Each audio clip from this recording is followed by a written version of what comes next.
নমস্কার বন্ধুরা, লাভ ইয়োরসেলফ চ্যানেলে আপনাদের জানাই স্বাগতম। আবার নিয়ে চলে এসেছি একটি নতুন রান্না। আজকে দেখাবো দই বড়া।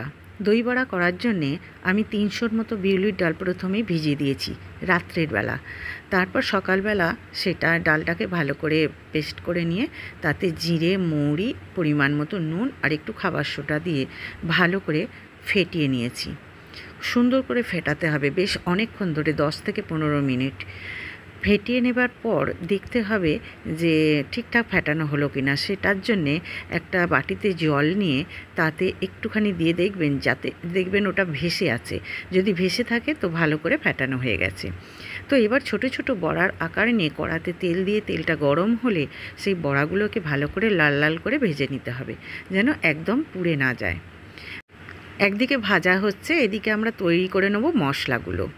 প্রথমে সবুজ যে আমি সসটা তৈরি করব সেটা কাঁচা লঙ্কা এবং ধনেপাতা দিয়ে, তারপর একটু তেঁতুলকে ভালো করে গুঁড়ে নেব, আর কড়াতে জিরে আর কারি পাতা ভালো করে একটুখানি করে নেব, নেড়ে নেব বেশ ঝুরঝুরে করে, যেন একদম পুড়ে না যায়।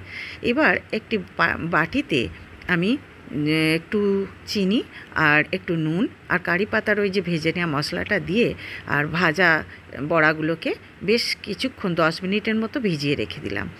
আর এদিকে শুকনো খোলায় জিরে, ধনে আর মৌরি, শুকনো লঙ্কা, একটু নুন সব রকম একটুখানি ভেজে নিলাম। ভেজে নেবার পর সেটাকেও গুঁড়িয়ে তুলে রেখে দিলাম।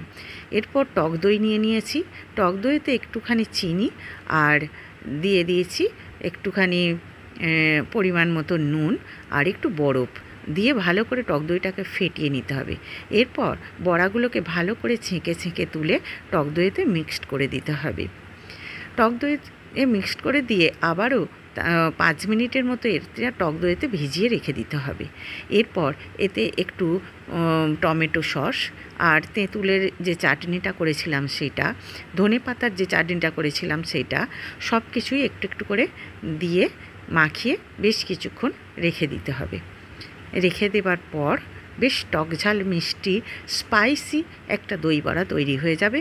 এরপর যখন সার্ভ করা হবে তখন ছড়িয়ে দিতে হবে এতে একটু ঝুরি ভাজা। তো দেখুন কালারটাও এত দারুণ হয়েছে আর খেতে তো দুর্দান্ত হয়েছে। আমি ভাবতেই পারিনি যে এত সুন্দর জিনিসটা তৈরি হয়ে যাবে।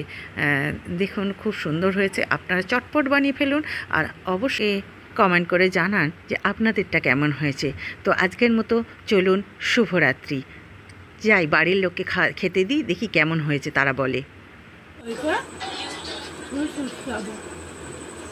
আর স্পাইসি সুন্দর খেতে, একবার খেলে বলবে আবার খাই।